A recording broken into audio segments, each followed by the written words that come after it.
Hello, hi, this is going to be my first video. My name is Ashish Naik, and today is going to be my first video on YouTube. This is going to be my first lecture, and the topic which I chose is public administration. So, my dear friends, before starting, I'll give you a brief introduction about myself. So, my name is Ashish Naik. I'm born in Kerala and brought up in Odisha. I have completed my graduation, and I am in my final years of post graduation in political science. So, why I choose this topic, public administration, it is very necessary because हम सब जानते हैं कि public administration कहीं ना कहीं बहुत important एक टॉपिक है, ऐसा टॉपिक है जो हमारे डे टू डे लाइफ में हर वक्त और हर समय काम आता है. So we will be going to discuss about why public administration is necessary, and we will be further making such lectures. इसका जो आने वाले सीरीज होंगे, जैसे पब्लिक एडमिनिस्ट्रेशन के अंदर ही पब्लिक एडमिनिस्ट्रेशन के अप्रोचेस, थ्योरीज, और we'll be talking about different perspectives of different scholars, and we'll be talking about its relevance in contemporary world. और भी ऐसे बहुत सारे टॉपिक्स जो इम्पोर्टेंट हैं, जैसे कि न्यू पब्लिक एडमिनिस्ट्रेशन, ये सब के बारे में भी हम पढ़ेंगे आने वाले वीडियो में. तो माय डियर फ्रेंड्स, इससे पहले कि हम स्टार्ट करें, I think the audio is very much audible to all. So before getting started, I'll like to request you all that कि आप पेन और पेपर लें, उसमें ये सारे स्लाइड्स को नोट डाउन करें, या फिर आप इसको ऐसे स्लाइड्स के फॉर्म में ही सेव कर सकते हैं, विच एवर यू लाइक. ठीक है, so will be going to discuss this topic in detail. Let us move to the first slide. So ये हमारा पहला स्लाइड है, in which we will be discussing about the concept of public administration. तो इसमें हम discuss कर रहे हैं the concept of public administration. ठीक है. The state is a higher political organization that protects the rights and interests of its citizens with constitutional and legal guarantees.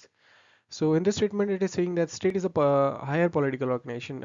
Higher political organization, for example, we are talking about the institution which is very necessary, the institution which forms the administrative structures. जैसे हम political organization की बात कर रहे हैं, जैसे बहुत सारे ऐसे institutions होते हैं जो हमको run करते हैं. या आप एक सिटीज़न हैं जिसमें कोई एक सोसाइटी में रह रहे हैं, अगर सोसाइटी कंपोजिट कर रहा है तो हम एक पॉलिटिकल ऑर्गेनाइजेशन में रह रहे हैं. So will be talking about aims it aims to provide the best possible quality service to its citizen. ये एक इंपॉर्टेंट पॉइंट है, क्योंकि हम अगर इसको अगर क्वालिटेटिवली देखें कि हर एक सिटीज़न को बेस्ट क्वालिटी सर्विसेज मिलता है, तो ये हम कैटेगरिकली अगर सोचे तो शायद पॉसिबल नहीं है. सभी लोग को बेस्ट क्वालिटी सर्विसेज नहीं प्रोवाइडेड होते हैं. फॉर एग्जांपल, अगर आप एक स्टेट में रहते हैं, there are two types of people living in a society. One which is living luxurious life, और जिसके पास एक मिनिमल वेज है और एक मिनिमल इनकम है, सोर्स ऑफ इनकम है डे टू डे लाइफ जीने के लिए.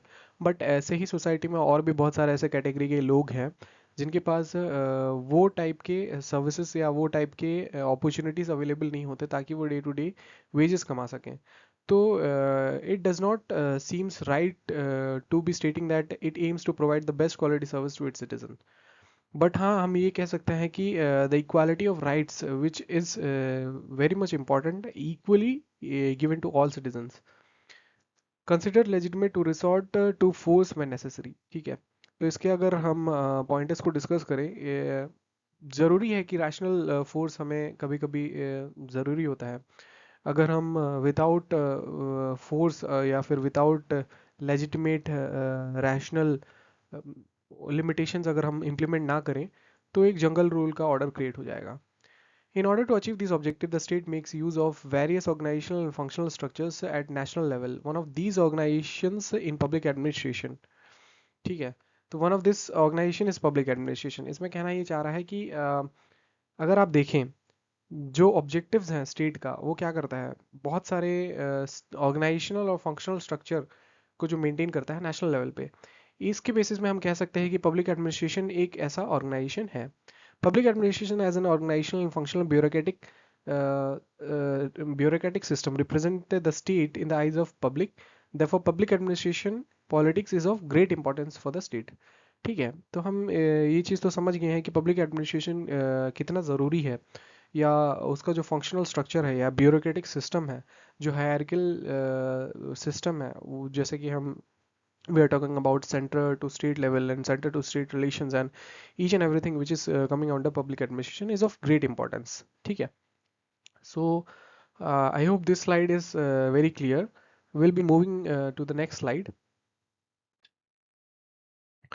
ठीक है. In this slide we'll be discussing about definitions of public administration. Before defining the concept of public administration, it is necessary to explain what the word public means. ठीक है. इसमें कहना ये चाह रहा है कि पब्लिक एडमिनिस्ट्रेशन को समझने से पहले हम सबसे पहले समझते हैं कि पब्लिक क्या है. As a matter of fact, according to the definition made by the Turkish Language Association (TDK), Turkish Language Association एक टाइप का एसोसिएशन है जिसने कहा the word public means all the state organs that provide services for the people. ऐसे हर एक state के organs जो people या सिटीजन्स को सर्विसेज प्रोवाइड करता है उसको हम पब्लिक बोलते हैं. On the other hand public order, अब आप इसमें देख सकते हैं कि मैं 3-4 स्टेटमेंट्स को यूज कर रहा हूँ, जैसे public order, public sector, public personal, public opinion. ये सब चीज़ों को यूज करने का नेसेसिटी इसलिए है कि आप अगर एक आंसर को सिस्टमैटिक वे में लिख रहे हो, ज़रूरी नहीं है कि आपको फुल मार्क मिलेंगे. सिस्टमैटिक वे में लिखना और उसमें सिस्टमैटिक वे में अरेंज करके आपका थोड़ा क्वालिटेटिव आंसर्स, क्वांटिटेटिव से ज़्यादा क्वालिटेटिव आंसर्स प्रोवाइड करना से आपको थोड़ा और एक्स्ट्रा मार्क्स आप फेचअप कर सकते हैं. ये चीज़ मैं अपने यूजी के टाइम से समझते हुए आया हूँ. ठीक है. तो इसमें कहा गया है on the other hand public order refers to the order that applies and concerns the whole society. Public order क्या करता है? ऐसा एक ऑर्डर जो सारे सिटीजन्स के ऊपर अप्लाई होता है, जो रैशनल होता है, या फिर आप कह सकते हैं कि पब्लिक ऑर्डर आप बेसिकली सभी लोगों के ऊपर एप्लीकेबल होता है. एक सोसाइटी में आप रह रहे हैं, उनमें अगर एक पब्लिकली कोई ऑर्डर प्रोवाइड किया जाता है तो वो हर एक लोगों के लिए एप्लीकेबल होता है. Will be talking about public sector, public personal, public opinion. इसमें क्या पब्लिक सेक्टर कहता है? Public sector refers to all economic activities and endeavours carried out by the state. जितने भी इकोनॉमिक एक्टिविटीज़ हैं और उनके जो रिफॉर्म्स हैं वो जो कैरी आउट करता है वो स्टेट के द्वारा, उसको हम पब्लिक सेक्टर कहते हैं. Public personal refers to the official serving for the state. Public servant एक ऐसा टर्म है जो पब्लिक पर्सनल और पब्लिक सर्वेंट थोड़ा थोड़ा मेल खाते हैं. तो उसी के बेसिस में हम समझ सकते हैं कि पब्लिक पर्सनल्स ऐसे ऑफिशियल्स, ऐसे लोग जो पब्लिक को सर्व करते हैं, उनको हम बोलते हैं public personals. Public opinion refers to the totality of opinions, attitude and believes of the whole society in certain fields and subject. ठीक है. जो आप अपना एक ओपिनियन रखते हो एक सोसाइटी के बेसिस में, एक कोई भी आप पर्टिकुलर ओपिनियन, सबका अपना अपना एक अलग अलग ओपिनियन होता है, आप उसको पुट फोर्थ करते हो, वो आपका एक पब्लिक ओपिनियन है. ठीक है. सो public legal entities refers to the group of people and property working in public interest. Public legal entities आप अगर कहीं पे भी देख सकते हैं कि कोई भी ऐसा व्यक्ति या कोई भी ऐसे इंस्टीट्यूशन या ऑर्गेनाइजेशन या एसोसिएशन जो पब्लिक के इंटरेस्ट में, पब्लिक के हित में काम करता है, उसको हम पब्लिक लीगल एंटिटीज बोलते हैं. Public law deals with the establishment and functioning of the state relationship with other state, and the whole set of rules that develop after mutual relations with public legal entities and private persons. Public law आप अगर simple term में समझे, ऐसा एक law implementation करना जिसके basis में सारे के सारे सिटीजन्स जो वहाँ के हैं या वो सोसाइटी के हैं या वो कॉन्स्टिट्यूशन को फॉलो करते हैं, उसके बेसिस में वो अबाइड कर रहे हैं वो लॉ के अंडर या वो ऑर्डिनेंसेस के अंदर या उस ऑर्डर के अंदर अबाइड कर रहे हैं, उसको हम पब्लिक लॉ कहते हैं. As it is understood by the public is a word with holistic perspective. Public एक ऐसा वर्ड है जिसका होलिस्टिक पर्सपेक्टिव है. Therefore public administration can be considered as administration of the whole. Public administration को हम क्या कहते हैं? एडमिनिस्ट्रेशन ऑफ द होल बोलते हैं. ठीक है. पब्लिक एडमिनिस्ट्रेशन का एक छोटा सा इसमें डेफिनेशन मैं इंक्लूड किया हूँ, जैसे इसमें लिखा है public administration can be broadly defined as central and local bureaucratic institution mechanism relations manpower, tools and equipment and their management and other than the legislative and judicial powers in ठीक है. ये एक छोटा डेफिनेशन है, आप इसको use कर सकते हो आप अपने एग्जाम्स में, जैसे इंट्रोड्यूस करने में या ब्रॉडिफाई करने में उसको. ठीक है. ओके. सो हम बात कर रहे थे public administration basically has to aspect, structural and functional. ठीक है. तो इसमें कह रहा है कि पब्लिक एडमिनिस्ट्रेशन का जो बेसिस स्ट्रक्चर है उसका दो एस्पेक्ट है, एक स्ट्रक्चरल होता है, दूसरा फंक्शनल होता है. Among this public administration with structural aspect express organizational view of the state.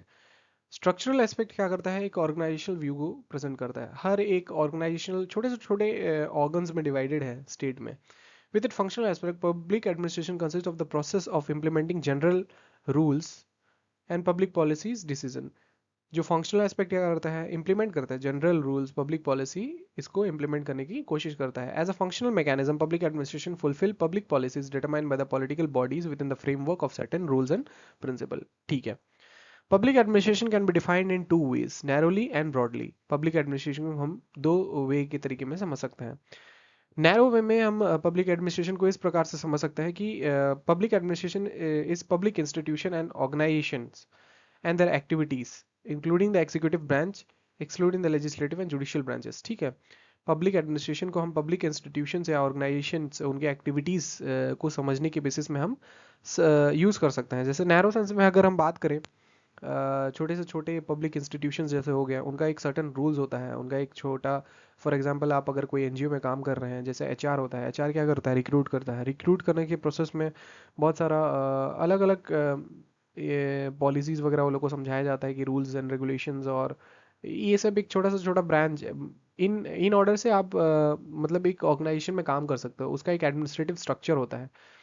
Exclude कर रहा है किससे, जुडिशियल और लेजिस्लेटिव चीज़ों से. ठीक है. Public administration in broad sense is organization and functioning power in regular societies. ठीक है. ये चीज़ तो आप समझ गए होंगे कि ब्रॉडर सेंस में अगर देखें तो पब्लिक एडमिनिस्ट्रेशन को ऑर्गेनाइजेशनल चीज़ों और फंक्शनिंग की चीज़ों में ही यूज़ किया जाता है. और भी बहुत सारी चीज़ें हैं जिसमें इम्प्लीमेंट किया जा सकता है, लेकिन major thing which is necessary in public administration is organizing and functioning and regulating the power. ठीक है. Moving on to the next slide.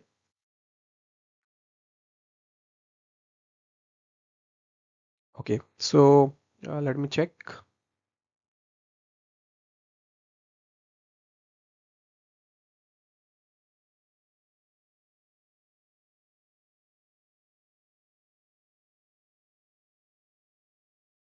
Okay, so इसमें हम डिस्कस कर रहे हैं public administration as an academic discipline. ठीक है. Academic discipline के वे में आप हर एक चीज़ों को आप एकेडमिक डिसिप्लिन के वे में समझ सकते हो. आजकल के टाइम में कॉलेज में आप जाओगे, अलग अलग एकेडमिक्स फील्ड आपके लिए ओपन है. ठीक है. आप कोई भी चीज़ों में एकेडमिक्स ले सकते हो. तो पब्लिक एडमिनिस्ट्रेशन भी एक एकेडमिक चीज़ है या एक एकेडमिक डिसिप्लिन है, जो स्टार्टिंग में initially it was started as an academic discipline, है कि नहीं. So public administration as an academic discipline can be defined as a discipline consisting of practices and theory aimed at understanding and improving public bureaucracy and its relations with public to whom it provides goods and services. Goods and services. Public administration basically क्या है, service provide करता है. Goods तो हम ऐसे भी ले रहे हैं ना. तो अगर आप इसको सिंपलर टर्म में देखेंगे तो पब्लिक एडमिनिस्ट्रेशन क्या कंसिस्ट करता है, प्रैक्टिस, थ्योरी और उसको अंडरस्टैंडिंग, जो कि आप ब्यूरोक्रेटिक स्ट्रक्चर को समझने के लिए या उसके रिलेशंस को समझने के लिए आप यूज कर रहे हैं. ठीक है. This discipline deals with the organization, personal practices and methods to ensure that executive branch of the state functions more effectively. Simple term में बोले तो स्टेट की ज़्यादा बेहतरीन परफॉर्मेंस के लिए या इफेक्टिव परफॉर्मेंस, नहीं कहते कि आप अच्छा स्टेट को परफॉर्म करने के लिए एक अच्छा एडमिनिस्ट्रेटिव स्ट्रक्चर होना चाहिए, एक अच्छा एडमिनिस्ट्रेटर होना चाहिए. अभी आप अगर स्टेट का बात करें, ठीक है, स्टेट के अंदर अलग अलग डिस्ट्रिक्ट होते हैं, डिस्ट्रिक्ट के अंदर अलग अलग डिस्ट्रिक्ट मजिस्ट्रेट्स होते हैं, डीएम होते हैं, डीसी होता है, डिस्ट्रिक्ट कलेक्टर्स, एसडीएम होते हैं. ऐसे ही आप पुलिस स्ट्रक्चर्स में देख सकते हैं, IPS officers, SP, ASP, DSP, ये सब क्या है, एक एडमिनिस्ट्रेटिव स्ट्रक्चर है जो एडमिनिस्ट्रेशन परफॉर्म करते हैं, सर्व करते हैं सिटीजन्स को. तो अभी जैसे public administration is a set of activities consisting of actions and activities such as planning, organizing, directing, coordinating and controlling. आप लूथर कली का एक टर्म सुने होंगे, पॉजिटिव, पॉजिटिव हम बोलते हैं उसको, प्लानिंग, ऑर्गेनाइजिंग, डायरेक्टिंग, स्टाफिंग, ये सब है ना. हम इसको अगर लूथर कली के आने वाले टाइम में हम पढ़ेंगे तो उसको हम समझेंगे इसमें. ठीक है.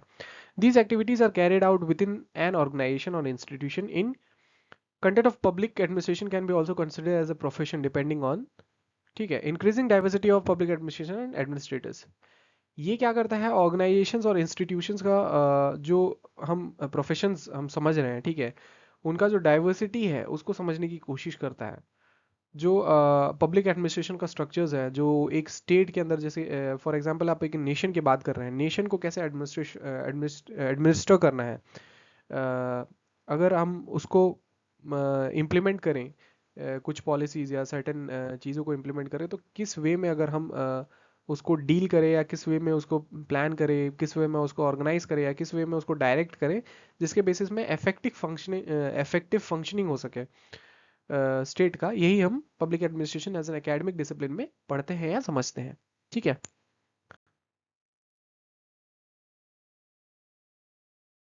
Public administration as the executive arm of the state makes the state which is based on legitimate political association.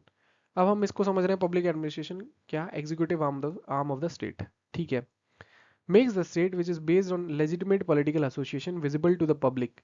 क्या करता है, लेजिटिमेट पॉलिटिकल एसोसिएशन बनाता है स्टेट को, ताकि वो सबको विजिबल हो। State plays a major role in creating spirit of respectability in society and fulfilment of mutual obligation with the public.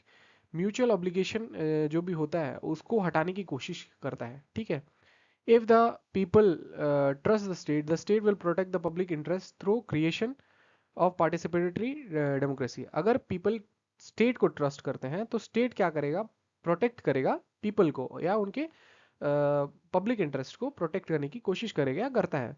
इससे क्या होता है कि आप एक पार्टिसिपेटरी डेमोक्रेसी में डेमोक्रेसी का हिस्सा बनते हैं। Briefly the public administration is the hand of the state reaching out to the people. Public administration क्या है, एक ऐसा हाथ है जो स्टेट को पहुंचने की कोशिश करता है। इस स्टेटमेंट के हिसाब से ये है।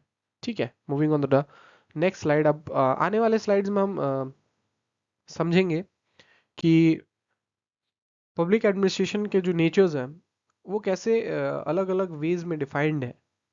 आप अगर सिस्टमैटिक वे में पढ़ें तो पब्लिक एडमिनिस्ट्रेशन का जो नेचर है, हम जैसे managerial nature, political nature, legal nature, social nature, ये सब हम पढ़ते हैं। तो स्टार्ट करते हैं nature of public administration. Managerial nature focuses on efficiency, planning, organization and execution of public policies. ये क्या करता है, प्लानिंग, ऑर्गेनाइजिंग, एग्जीक्यूशन और एफिशिएंसी, ये तीनों चीज को बूस्ट अप करने में हेल्प करता है। क्या, मैनेजरियल नेचर इसका।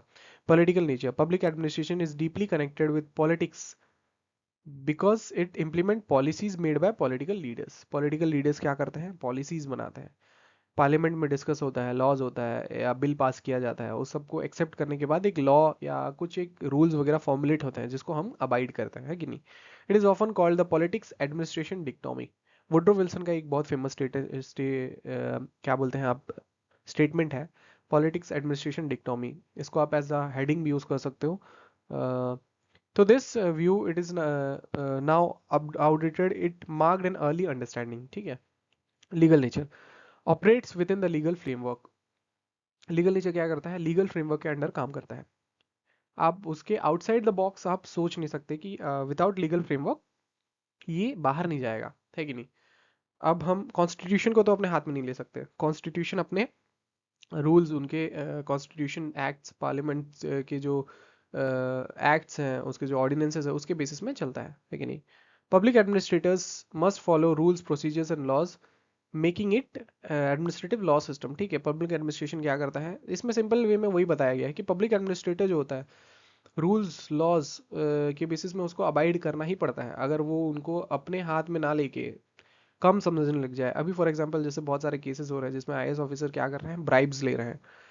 तो आईएएस ऑफिसर क्या है, एक इंडियन एडमिनिस्ट्रेटिव सर्वेंट है कि नहीं। अब वो एक एडमिनिस्ट्रेटिव स्ट्रक्चर को संभाल रहा है, मतलब आप वो सोच के देखिए, इमेजिन करिए उसके हाथ में कितना अपॉर्चुनिटी होगा। लेकिन आजकल के टाइम में क्या होता है कि वो लोग रूल्स को मजाक समझते हैं, प्रोसीजर्स को मजाक समझते हैं, लॉ को अपने हाथ में ले लेते हैं। Social nature, it addresses public needs, ensures welfare and aims at social justice. ठीक है। ये तो आप सिंपली समझ सकते हैं कि पब्लिक नीड या वेलफेयर और सोशल नेचर में क्या होता है। मतलब जनरली अगर हम बोले कि सोशल जस्टिस के पर्सपेक्टिव में ही काम करता है। Public administration reflects and respond to societal demand. ठीक है। अब हम एक क्वेश्चन आता है कि इस पब्लिक एडमिनिस्ट्रेशन और साइंस, आर्ट और क्राफ्ट, तीन चीज है। ठीक है। हम कंफ्यूजिंग इसलिए कहते हैं कि पब्लिक एडमिनिस्ट्रेशन को हम एक मैनेजरियल थिंग के हिसाब में समझते हैं, कि हम समझते हैं कि मैनेजमेंट बेसिस में ही पब्लिक एडमिनिस्ट्रेशन काम आता है, पॉलिटिकल वे में या सोसाइटल वे में काम नहीं आता है। तो इसको हम समझते हैं public administration as a science. It uses systematic methods, data and research. Why it is science? Because we are using many more systematic methods and data. For example, we will be talking about public administration theory. For example, like David-Easton model, input output model अगर हम बात करेंगे, ऐसे ही structural functional analysis model हो गया आपका, frictions का model हो गया, रिग्स का मॉडल हो गया. ये सब चीज़ को आप समझेंगे तो एक सिस्टमैटिक डाटा इनपुट किया गया है. ठीक है, तो इसके बेसिस में हम कह सकते हैं कि एक साइंस है. ठीक. As an art it requires creativity, judgement and leadership. Creativity तो ज़रूरी है. फॉर एग्जाम्पल जैसे अभी FW रिक्स के जो एक्सपेरिमेंट्स कंडक्टेड किए गए हैं, आने वाले टाइम में अब जैसे मॉडल्स पढ़ेंगे, साला मॉडल, ऐसे हैं बहुत सारे मॉडल्स हैं. अभी right now I am not recalling it. So ये सब मॉडल क्या करता है, क्रिएटिविटी और जजमेंट और लीडरशिप को इम्प्लीमेंट करता है, जिसके बेसिस में आप एक अच्छा एडमिनिस्ट्रेशन क्रिएट कर सकते हैं. As a craft, public administration is both practical, technical, combining elements of science and art. It evolves through experience, skills, and training. बिना एक्सपीरियंस के, बिना स्किल्स के, बिना ट्रेनिंग के आप पब्लिक एडमिनिस्ट्रेशन को अप्लाई या इम्प्लीमेंट भी नहीं कर सकते हैं. If the administration is wrong, then the administrative structure and the society or the state is going to be a destructive or exploitative in nature. ठीक, simple.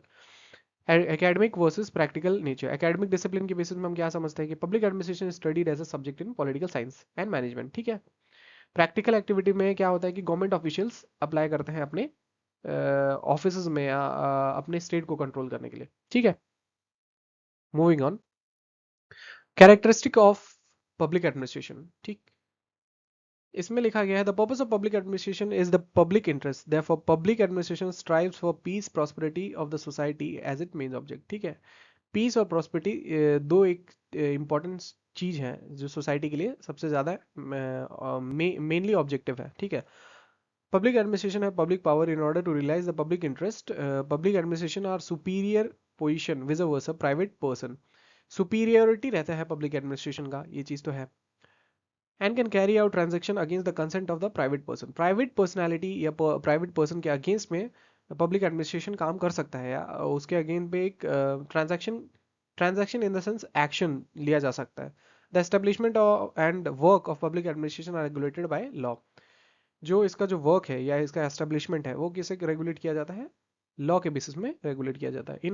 In addition the public administration administrator cannot engage in task that is not authorized by law and cannot produce solution. एक public administration administrator एक office hold करता है, उस office के बाहर उसको काम करने का अधिकार नहीं है. ऑफिस के बाहर इन द सेंस ऐसे नहीं बोल रहा हूँ कि दरवाजा खोला बाहर गया तो उसका अधिकार नहीं है काम करने का. कहने का मतलब ये है कि the post which he is holding, other than that he cannot perform any duty. ठीक है. अभी एक IAS ऑफिसर को आप बोलोगे कि एक आप जाके कमिश्नर या commissioner sorry an IAS officer could not perform a duty of an intelligence agent ना, या an IAS officer can not perform a duty of prime minister. अगर IAS ऑफिसर है तो उसको IAS का ड्यूटी करना है, प्राइम मिनिस्टर को प्राइम मिनिस्टर का ड्यूटी करना है. ठीक है. Purpose and elements of public administration. The general purpose of public administration is to benefit public. Therefore, public administration exists for public good. Public administration provides goods and services needed by the society and meets the needs of individual. है कि नहीं. Public administration क्या करता है, betterment of public के लिए काम करता है और उनको अच्छा एक क्वालिटेटिव लाइफ देने की कोशिश करता है. In other words, public administration aims to fulfill the goals, objective, and the public institution or organization are obliged to carry out by using resources such as people, money, and materials in most effective way. Most effective way में ये काम करने की कोशिश करता है. Scope of public administration. अगर हम बात करें स्कोप ऑफ पब्लिक एडमिनिस्ट्रेशन के बारे में, तो ब्रॉड स्कोप, फंक्शनल स्कोप जिसको हम बोलते हैं. ठीक है. इसको अगर हम बात करें, this covers all activities carried out by the government, policy making and planning, implementation of laws and policies, administrative function, welfare and development functioning. ठीक है. अब एक एक करके मैं इसको समझाता हूँ. Policy making and planning, assisting in formulation of public policy. Assist करता है पब्लिक पॉलिसी के फॉर्मुलेशन में, या जो चीज पॉलिसीज रेगुलेशंस, जैसे अभी ओल्ड एज पर्सन के लिए एक पॉलिसी बनाया जा रहा है, उसको असिस्ट कैसे करेंगे, हम डाटा क्रिएट करेंगे, हम रिसर्च करेंगे. ये सब एडमिनिस्ट्रेटिव स्ट्रक्चर या स्ट्रेटेजिक प्लानिंग के बेसिस में ही होता है. Implementation of laws and policies, executing and enforcing government decisions laws and policies, ये क्या करता है, इंप्लीमेंट करता है लॉज एंड पॉलिसीज को। Administrative function, organizing, staffing, budgeting, coordinating and evolution, ये तो लूथर कैली के मॉडल में आप समझ सकते हैं। Welfare and development function, social services provide करता है आपका, हेल्थ, एजुकेशन, हाउसिंग, ये सब चीज भी एडमिनिस्ट्रेटिव स्ट्रक्चर्स के अंदर आता है। Okay, so we are talking about regulatory functions. Oversights of private sectors activities, labor, laws, environment, safety and regulations, ठीक है, इसके बारे में हम बात कर रहे हैं। रेगुलेटरी फंक्शंस जो होते हैं, कोई भी लेबर लॉ हो गया आपका, इन्वायरमेंट सेफ्टी ऑर्गेनाइजेशंस हो गया, कोई भी आप अगर फॉर एग्जांपल आप अगर एक इंडस्ट्री में काम कर रहे हैं, आपके पास राइट्स हैं, लेबर राइट्स जिसको बोलते हैं, ये सब कौन रेगुलेट करता है? कि एडमिनिस्ट्रेटिव स्ट्रक्चर ही, एडमिनिस्ट्रेटिव ऑर्गेनाइजेशन या एडमिनिस्ट्रेटिव स्ट्रक्चर ही ये सबको रेगुलेट करता है। Disaster management and crisis response, disaster के टाइम में जो एनडीआरएफ हो गया आपका, एसडीआरएफ, एनडीआरएफ, जो अलग अलग स्टेट के अपने अपने डिजास्टर मैनेजमेंट टीम होता है, वो सब क्या करते हैं, एक प्लान क्रिएट करते हैं, रेस्पॉन्ड करते हैं इमरजेंसी के टाइम में। तो ये भी एक एडमिनिस्ट्रेटिव स्ट्रक्चर के बेसिस में हम समझ सकते हैं। नैरो स्कोप, जैसे अब पॉस्डिको आ गया इसमें, लूथर गैलिक का, ठीक है। Planning, organizing, staffing, directing, coordinating, reporting, budgeting. Planning, आप प्लान कर रहे हैं कोई भी, फॉर एग्जांपल आप एक इंस्टीट्यूट, एक ऑर्गेनाइजेशन क्रिएट कर रहे हैं, तो आप प्लान कर रहे हैं कि how will the organization form and what is the purpose of the organization. Organizing, then we are going to organize what are the structures which is needed for the association. Staffing, we are organizing, after organizing then we'll move on to staffing, we'll be creating staff and staff on a hierarchical basis, ठीक है, अलग अलग hierarchies में basis में staff करेंगे। फिर directing, then we are moving on directing, how to direct these staff and how we are providing the works or dividing the works। coordinating, coordinate करना अलग अलग, जैसे आप एक मीडिया टीम में हो, कोई एक एडिटिंग टीम में है, ये दोनों का कोऑर्डिनेशन ज़रूरी है एक टेक टीम के लिए, ठीक है, या अलग अलग एसोसिएशन के लिए। रिपोर्टिंग, रिपोर्ट करना, एनुअलाइज करना उसको, या बजटिंग, इसमें क्या होता है कि बजट को समझना, what is the budget and what is the amount which is required, और what is the amount which is required to create this association on a successful basis, ठीक है।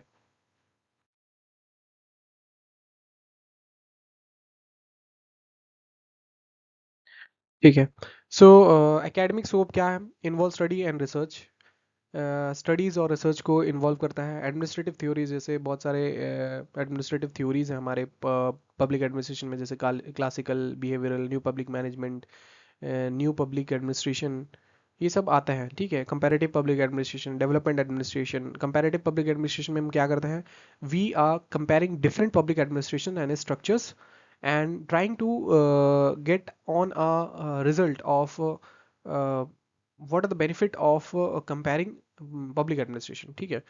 डेवलपमेंट एडमिनिस्ट्रेशन, जो डेवलपमेंट होता है, administrative structures कैसे develop करना है उसको हम समझते हैं। Public policy analysis, public policy analysis बहुत इंपॉर्टेंट है। Policy analysis is one of the important job sector for public administration students.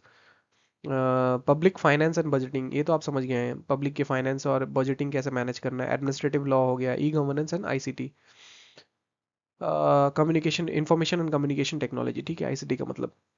Interdisciplinary scope, public administration draws from political science, ठीक है, पॉलिटिकल साइंस से आता है, सोशियोलॉजी से आता है, इकोनॉमिक्स से आता है, लॉ से आता है, मैनेजमेंट से आता है, हर एक अलग अलग। पब्लिक एडमिनिस्ट्रेशन आपकी लाइफ में, whether you are not interested in public administration, but public administration is directly और इनडायरेक्टली इंटरेस्टेड इन यू, ये चीज़ एक पॉइंट है, ठीक है। Okay, so scope in modern times आप समझ गए हैं। Good governance, citizen centric administration, participatory governance, e governance, public private partnership, public और प्राइवेट का जो पार्टनरशिप होता है वो भी ज़रूरी होता है। सस्टेनेबल डेवलपमेंट, क्लाइमेट गवर्नेंस, इसका सबसे बेस्ट एग्जांपल है आपका G20 समिट। G20 समिट अलग अलग कंट्री में होता है, इंडिया भी एक बार ऑर्गेनाइज कर चुका है, बट क्लाइमेट के लिए awareness is one of the most important thing which should be focusing in Indian administrative structures actually, ठीक है। इंपॉर्टेंट डेफिनेशंस इसमें कुछ कुछ मैं इंक्लूड किया हूँ। व्हाई इट इज़ नेसेसरी, आप अगर एक आंसर लिख रहे हैं तो क्या होता है कि आप आंसर्स के साथ डेफिनेशंस और उसके जो ऑथर्स होते हैं, जो मतलब ये पुट फोर्थ किए हैं, जो ये लिखे हैं या जो डिफाइन किए हैं इसको, ये अगर आप लिख रहे हैं तो आपके पास थोड़ा एक सर्टन कुछ मार्क्स फेचअप कर सकते हो आप, ठीक है। तो इसमें मैं इंक्लूड कर दिया हूँ कुछ कुछ डेफिनेशंस, इसको मैं अभी समझाने के लिए अगर कोशिश करूँ तो दो तीन ही इंपॉर्टेंट लगते हैं मेरे को। जैसे अभी इसमें वुडरो विल्सन का हो गया, public administration is detailed and systematic execution of public law. Detailed and systematic execution, execute करता है पब्लिक लॉ को, ठीक है। Every particular application of general law is an act of administration, ठीक है। Administration is the art of getting things done through people. Peoples के द्वारा आप कोई भी चीज को करवा रहे हो, कैसे करवा रहे हो? हम एडमिनिस्ट्रेशन के अंडर काम नहीं कर रहे हैं, एडमिनिस्ट्रेशन हमको काम करवा रहा है, ठीक है।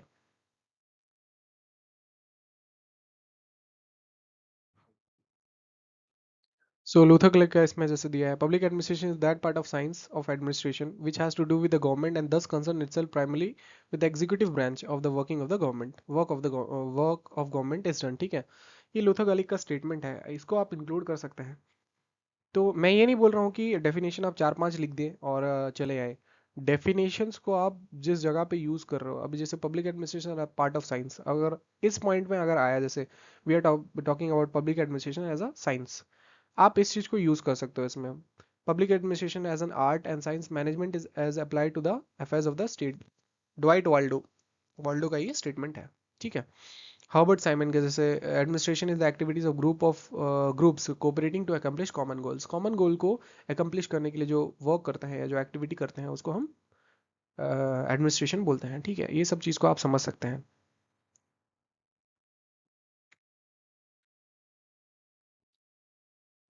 So thank you so much guys.